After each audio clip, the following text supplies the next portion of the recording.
Hello everyone, in this episode let's check the new upcomings. So our first car is a Lamborghini Countach, will be soon for RMC members, so stay tuned. Nissan Silvia S15 Liberty Walk will be back in Hotwheels 2023 basic line in 2 color variations. A third super treasure hunt for 2023 is a Coco Camaro from Sub Art Car series. A new clean wagon from Hotwheels Premium series, but yet to be known will be in car culture or Bolivian.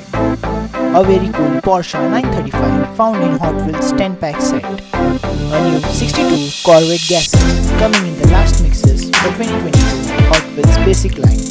A new color for Honda and 600 will be soon in 2022 Hot Wheels basic line. A last 2022 Hot Wheels Super Treasure is a 1932 Ford from a Rod Scott sub-series. A new variation for a Hot Wheels Dodge will be soon in a Hot Wheels main line.